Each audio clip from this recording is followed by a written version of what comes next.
In this module, we're going to get straight into Facebook ads. I'll show you guys exactly how I test the product, how I validate if it's a winner or not when I'm running ads, metrics to look for, and all of that stuff. And then I'll get into scaling. I'll basically cover everything for you guys, but some things you should know before you actually start Facebook ads. You have to understand the basics of the platform and how it works, what the platform is, and all of that stuff. Now, running Facebook ads, it's nothing more than just running ads towards your website, and you're basically trying to generate clicks and purchases on your website. Now, you have to understand it is a competitive website. It's a competitive marketing platform, so you need to have some sort of edge or some sort of way to actually beat out all of your competition. That's how you get really good results on Facebook. So in doing so, you have to improve something that a lot of other people are not doing. Now, this may sound a little weird, like people just think you turn on ads and you make money. Yes, in a sense you do, but there are some predefined things that a lot of people don't know about, that a select few know about, and then once you kind of learn them, you realize like Facebook ads are not that difficult. You're just doing a lot of stuff wrong. So number one, the product is key. If you have a really bad product and a really bad creative, your product and your ads are not going to perform well. You won't get a lot of sales and you will probably be unprofitable. That is due to the fact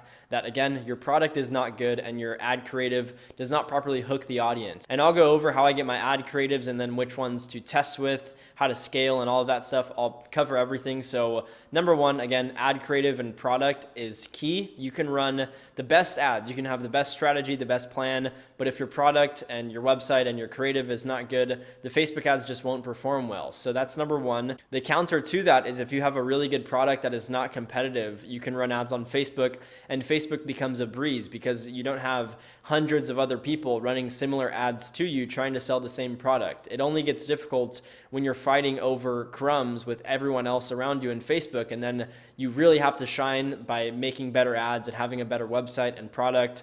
That's where you start to dominate still. But when there's not that many people selling the product, again, you start to get really good results on Facebook. Now understand that running Facebook ads and developing an eye to actually see what is working or not, this is a skill you have to actually develop, and you will only develop this skill through doing so, through trial and error. So through running ads, you will learn how to properly analyze your ads, how to scale, how to do all this stuff. Yes, I'm going to show you guys all of this, and I'm going to give you guys tons of videos for all of these topics on Facebook ads, but you will truly not master it and get really skilled at Facebook ads until you actually get in the platform and start running ads on your own. Something else I want to briefly cover. If you guys don't have a high budget for Facebook ads, do not run Facebook ads. I'll talk about other strategies and methods you guys can use to actually start dropshipping with a lower budget. I'll give you guys some solid blueprints for those. When you're starting Facebook ads, make sure you just have adequate funds for running ads. I would suggest you guys have at least a few $1,000s set aside for Facebook ads that you are comfortable with losing if all somehow crumbles, which it's not likely, but you just want to make sure you guys aren't going to lose sleep and have like your life's going to just fall apart if you guys lose the money. You guys should also know basic terminology when running ads. We'll just go over it quickly. CPC, that's going to be cost per click. So when you're running ads, if you spend $10 and you get 100 clicks, your cost per click is 10 cents. I believe so, right? Yeah. Okay, that's number one. ROAS, that's something we all talk about. Having a high ROAS, that's just essentially return on ad spend. If you're spending $1, you get back 10. Your return on ad spend, your ROAS is 10. That's really good. The average of like what people strive for is like 3 to 5. Anything below that is subpar, and anything above that is really good. So that's ROAS. CTR is another one. So this basically is how many people go from seeing your ad on Facebook to actually going onto your product page on your website. This is called click-through rate, CTR.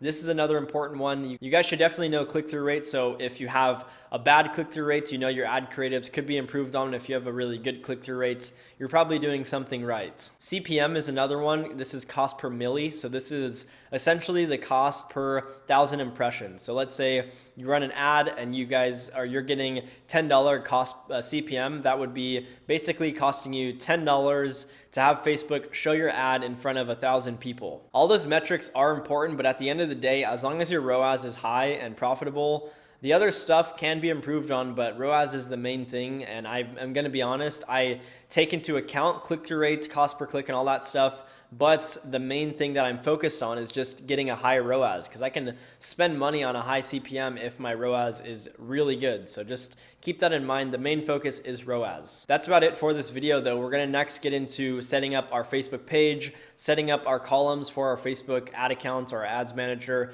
and then linking Shopify with our Facebook pixel, doing all that stuff. It's pretty simple, but I'll just walk you guys through it so you guys know exactly how to do it. So again, hopefully you guys enjoyed, and let's get on to the next video.